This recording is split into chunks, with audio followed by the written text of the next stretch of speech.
가상자산 과세를 유예하는 법안은 국회 본회의를 좀 통과를 했어요. 그래서 네.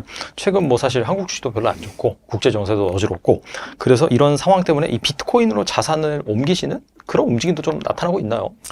일단 가상자산 과세 같은 경우에는 지난 2022년도에 연말에 개정이 되면서 한번 유예가 됐었죠. 그래서 2025년부터 과세를 하기로 했다가 지난 7월 개정안에 또 2년 유예가 되겠다고 했기 때문에 그때 또 이제 야당에서 반대를 많이 했습니다. 그래서 기본 면세점이 250만 원인데 그걸 뭐 5천만 원을 올리는 한이 있더라도 원래 계획대로 시행이 돼야 된다, 과세가 돼야 된다라고 했다가 또 국적으로 이번 12월 1일 날 야당 대표께서 아직은 이제 과세를 할 수 있는 준비가 좀 덜 되지 않았나라고 해서 여야가 어쨌든 극적으로 합의가 좀 되었습니다. 그래서 이야기가 연결되는 게 이제 최근에 또 이렇게 혼란스러움이 있어서 또 투자자분들 입장에서는 이게 과연 합의만 된 상황이고 법이 통과되는 건 아닌가라고 좀 많이 걱정을 하셨는데 일단은 이 가결이 된 상황이고요. 최근에 비트코인 투자를 하시는 분들이 이야기를 들어보면 사실 뭐 경제 이런 정국이 좀 불안정해서 그런 이유로 비트코인에 대해서 자산을 이동을 하고 투자를 한다기보다는 그래도 경험적 기대에 비추어 봤을 때 이제 반감기 이후에 아직까지는 수익을 실현할 수 있는 그런 수익을 향유할 수 있는 기간이 좀 남았다고 판단을 하기 때문에 투자를 하시는 것 같고 오히려 실제로 제가 현장에서 많이 듣는 질문에 대해서는 이미 비트코인 투자를 통해 가지고 본인이 원하는 소기의 목적은 달성하신 분들 이분들께서 그렇다면 이제 향후 2년 동안에는 과세 문제에 대해서 좀 자유로울 수 있겠지만 장기적인 관점에서 더 먼 미래를 봤을 때는 결국에는 세금에 대해서 생각하지 않을 수가 없겠구나 판단을 좀 많이 하시는 것 같아요. 그래서 뭐 지금 어떻게 비트코인을 벌어들인 돈으로 나는 이 부동산을 구입하고 싶은데 자금을 어떻게 유입을 시킬 것인가, 그리고 부동산을 구입하는 과정에서 자금 출처에 대해서는 어떻게 또 대응을 할 것인가, 또 남은 2년 동안에는 기존에 나는 지금 현재 비트코인을 통해 가지고 혹은 가상자산을 통해 가지고 수익을 향유하고 있지만 남은 2년 동안에 이걸 다 팔아야 되는 것인가, 이런 부분에 대해서 좀 많이 걱정을 하시는 것 같습니다.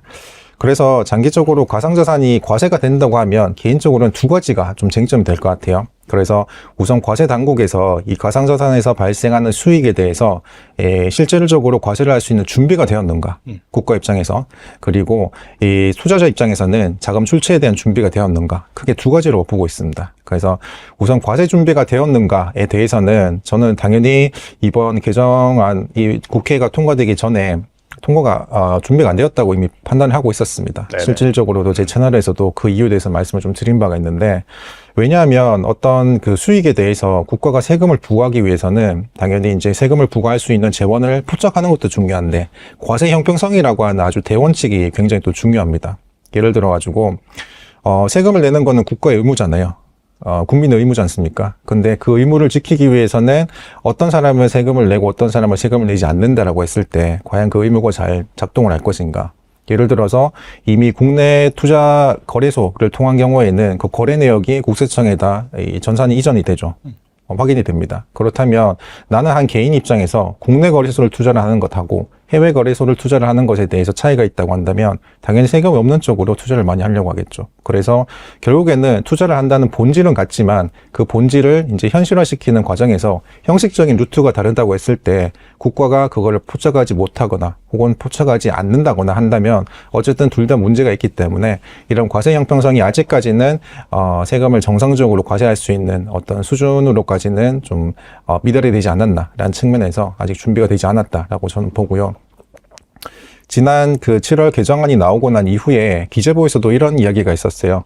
앞으로 개정안에 따라서 2년도 유예를 할 거니까 2년 동안 우리가 어떻게 할 것인가에 대해서 이 암호자산 이 자동정보 교환 체계라고 하는 것을 시행을 하겠다고 했습니다. 2027년부터. 그 내용은 뭐냐면 외국인이나 혹은 이제 외국 법인이 가지고 있는 가상화폐 거래 내역에 대해서도 한 국가가 알 수는 없잖아요. 어쨌든 국가라고 하는 것은 정제된 그런 스태틱한 그런 어떤 성질의 단위이기 때문에 그렇다면 OECD 국가들 간의 정보를 좀 교환을 해가지고 남은 2년 동안에 향후에 과세를 할 수 있는 좀 타당한 환경을 좀 만들어 보자라고 관련 보도자료 발표를 한 바가 있습니다. 그리고 이 내용하고 투트랙으로 좀 생각을 할 것이 이제 매년 제가 이제 신고를 하고 있었죠. 이제 해외 금융 계좌에 대한 신고를 하고 있었는데 그게 이제 1년 동안 매 월말 이제 5억 잔액 기준으로 외화를 가지고 있으면 물론 이 외화에는 이제 뭐 달러도 포함이 되고 채권, 파생 상품, 여러 가지 금융 상품들이 다 포함이 되어 있습니다. 그래서 포함이 되어 있으면 이게 5억이 넘어갔을 때는 그 이듬해 6월 달에 이 해외 금융계좌 신고를 하게 되어 있었는데 최초로 가상자산에 대해서도 신고를 한 게 작년 6월 달이었죠. 그래서 2023년 6월 달에 해외 가상자산 사업자나 아니면 해외 가상자산에 대해서 지갑에 대한 서비스를 제공하는 사업자를 통해 가지고 잔액이 5억 원이 넘는 이 가상자산을 가지고 있으면 그분들도 작년 6월부터 최초로 신고를 하게 되어 있었고 그 신고 금액이 무려 130조 원이었습니다. 그리고 9월 달에 또 이제 민주당에서 어떤 의원께서 발의한 바에 따르면 방금 말씀드린 해외금융계좌는 신고 대상에서 제외가 됐던 게 순수하게 개인이 가지고 있는 완전하게 탈중앙화 되어 있는 개인 가상자산 지갑에 대해서는 또 신고 대상 의무가 없었어요. 그러다가 이번 9월 달에 의원안이 또 새로 나오면서 그것마저 신고를 하자라고 판단했었기 때문에 아마 남은 2년 동안에는 국가가 어떻게든 이제 과세를 할 수 있도록 좀 더 그 망을 촘촘하게 세밀하게 이제 가져갈 거기 때문에 거기에 대해서 어떻게 좀 투자자 입장에서 내가 원하는 투자 수익을 달성하는 것뿐만 아니라 장기적으로 세금에 대한 대비를 좀 어떻게 할 것인가 좀 준비를 좀 하시면 좋을 것 같고 그리고 또 하나는 아직 이제 국내 법인이 가상화폐를 보유하고 있는 게 사실 힘들지 않습니까? 그렇죠. 그렇기 네. 때문에 그런 측면에서 개인뿐만 아니고 나중에 기관이나 아니면 법인이 이런 가상자산 시장에 들어왔을 때 국가가 또 어떻게 과세를 할 것인가, 준비를 할 것인가 그것도 좀 대비를 해야 되거든요. 예를 들어서 이런 거죠. 어떤 법인이 가상자산, 뭐 비트코인이라고 가정을 하겠습니다. 구입을 한다고 했을 때 과연 그 법인의 장부에 비트코인을 어떤 성격으로 이 기록을 할 것인가. 회계적인 관점에서 계정 과목에 대한 문제가 또 발생할 수밖에 없어요. 이걸 실체가 없다고 해서 무형자산으로 볼 것인가, 아니면 금융자산으로 볼 것인가. 또 금융자산으로 본다고 하면 금융자산은 종류가 크게 두 가지가 있습니다.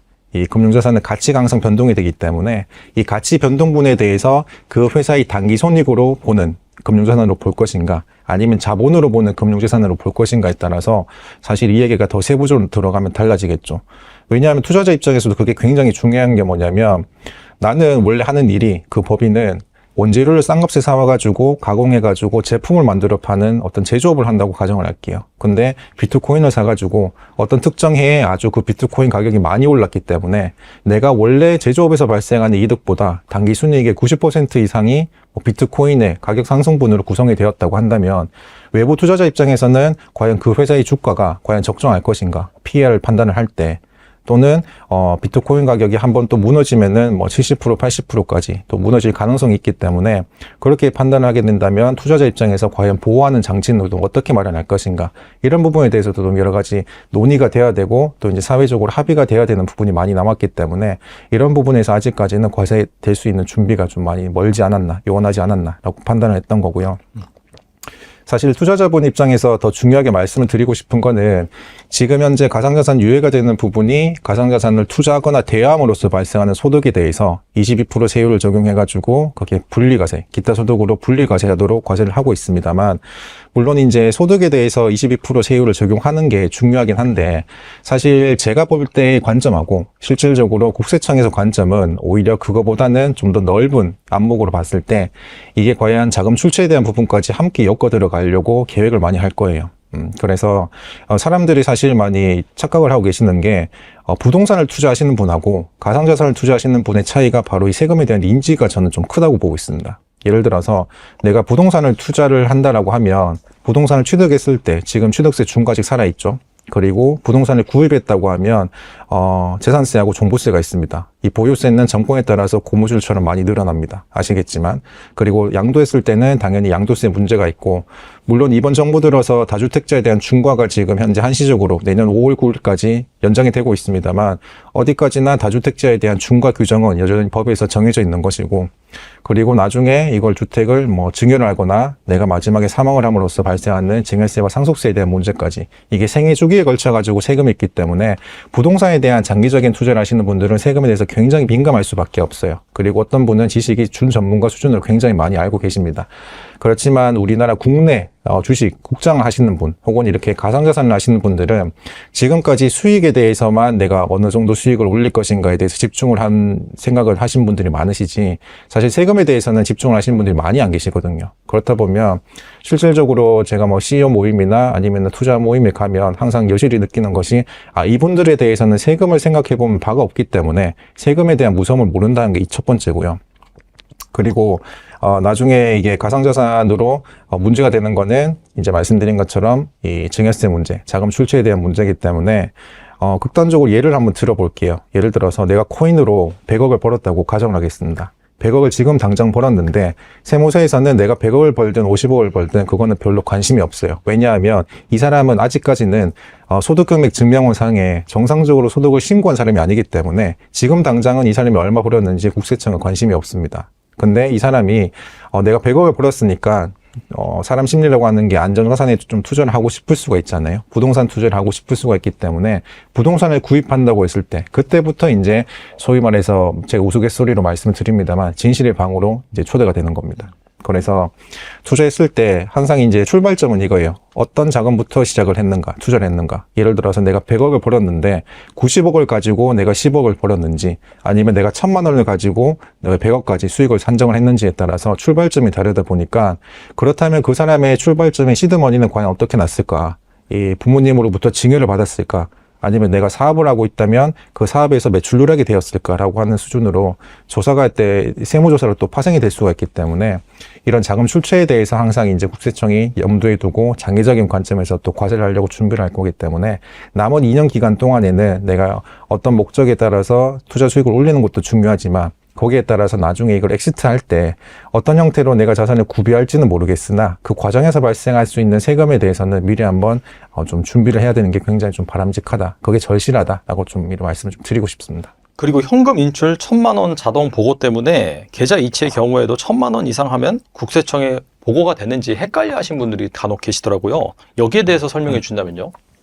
일단 이런 내용들이 많이 좀 질문을 하시는 것이 뭐 ATM 기기에서 현금으로 좀 인출을 하게 되면 그게 이제 걸리지 않겠느냐라고 좀 생각을 하시는데 소위 가족 간에 이제 특수관계자 간에 계좌 이체를 하게 되면 그 거래 내역의 송금 내역서나 거래 내역이 남게 되죠. 그래서 많은 분들이 뭐 ATM기나 은행 창구를 방문해서 이제 여유가 있을 때마다 내가 원하는 금액을 현금으로 좀 모아놨다가 명절이 있을 때 자녀나 손자가 내려오면 좀 손에 쥐어주는 방식으로 생각을 좀 많이 하실 것 같습니다. 그렇지만 우리나라에는 금융정보분석원이라고 하는 곳이 있습니다. 여기는 어떤 곳이냐면 이 자금 세탁을 하거나 혹은 이제 외화가 불법적으로 반출되는 거에 대해서 항상 관리 감독을 하고 방지를 하는 역할을 하는 국가기관인데 크게 두 가지 사유로 인해서 이런 그 금융정보분석원에다가 보고가 되죠. 현금 인출하는 부분에 대해서. 첫 번째는 고액 현금 거래가 있을 때. 두 번째는 고액 현금 거래는 아니지만 내가 국가기관에서 봤을 때 충분히 의심할 만한 거래가 있다고 보면 일산은행 점포에서 금융거래정보분석원에다가 보고를 자동으로 하게 되어 있습니다. 보고를 안 하면 이 은행 점포에서는 6개월 정도 영업 정지를 먹어요. 그렇기 때문에 굉장히 페널티가 크기 때문에 전산상 자동으로 보고를 또 하게 되어 있습니다.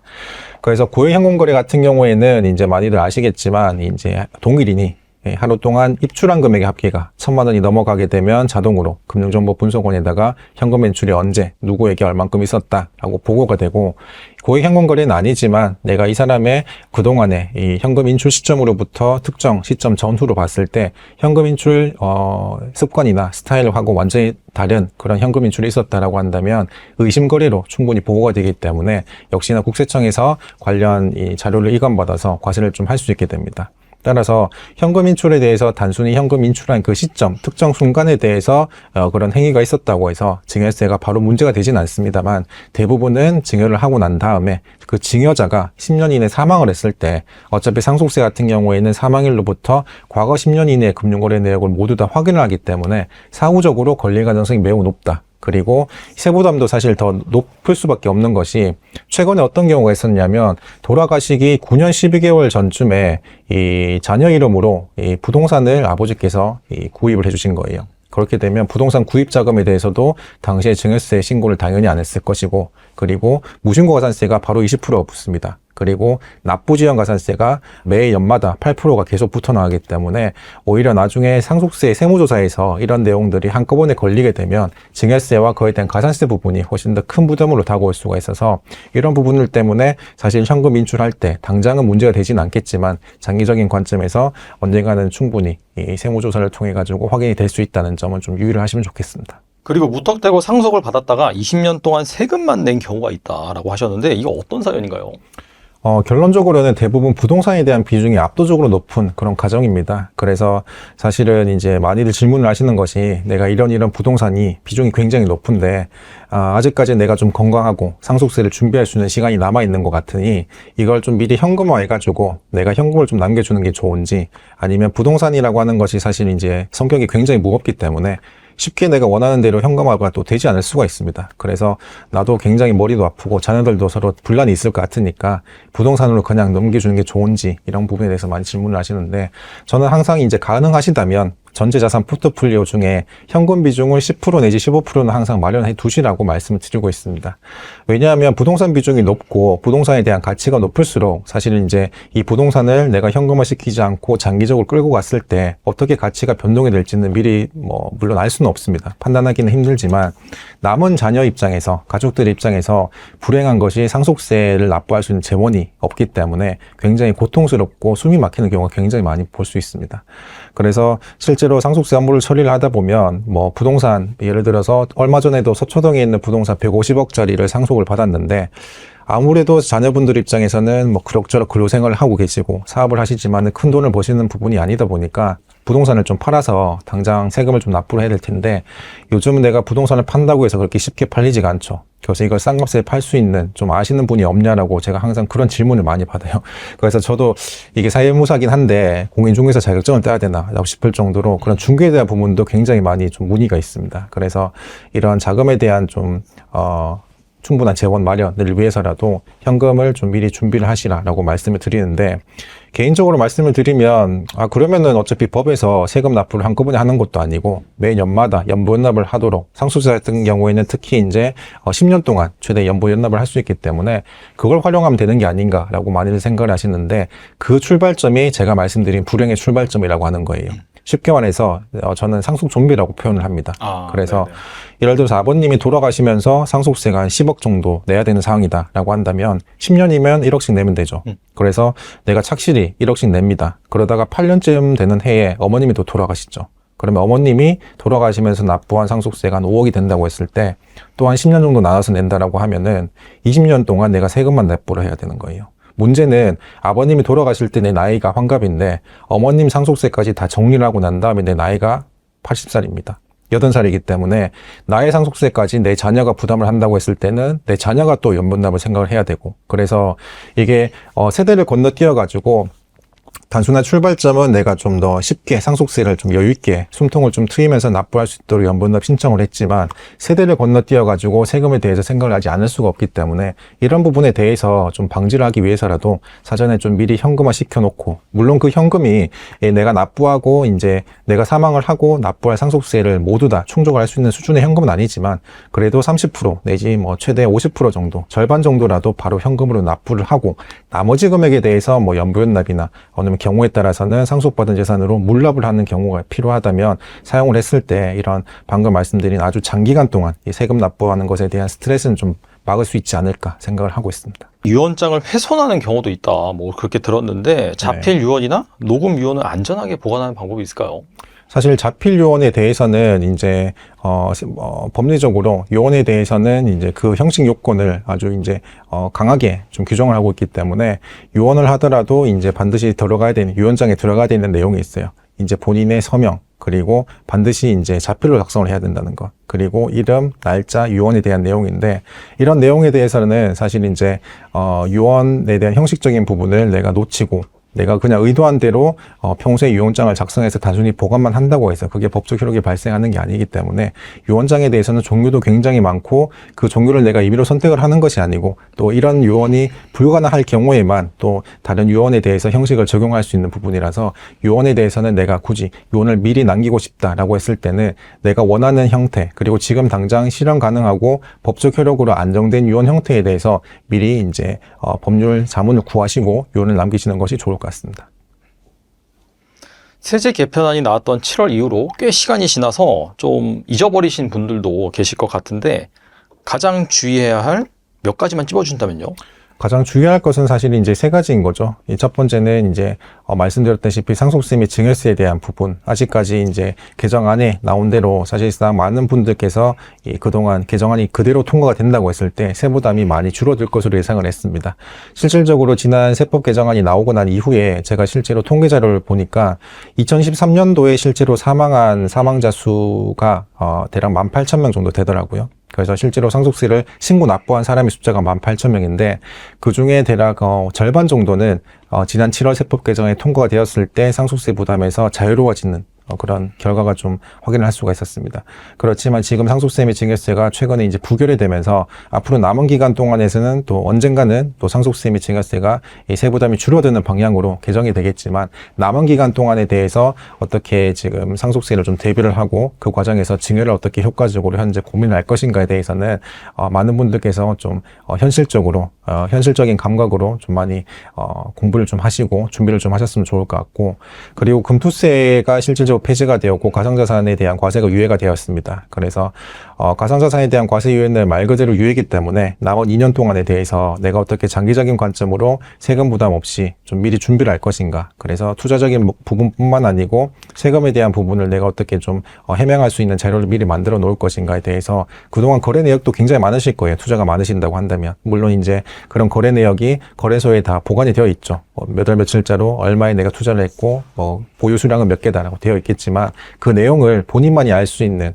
그런 형태로 결국에는 자료를 가공을 해야 됩니다. 로데이터를 세무서에서 내가 요청을 한다고 해서 그대로 보여줄 수가 없기 때문에 내가 원하는 부분에 대해서 세무서, 국세청에서 궁금해하는 부분에 대해서 일치하는 부분에 대한 조문을 내가 어떻게 가져갈 것인가, 그게 중요한 거라서 기회가 될 때 내가 그동안 투자한 내역을 좀 반출을 해보면서 거래 내역에 대해서 좀 정리를 하시고 소명에 대한 대비를 하시는 게 좀 가장 중요하다고 보고 있습니다.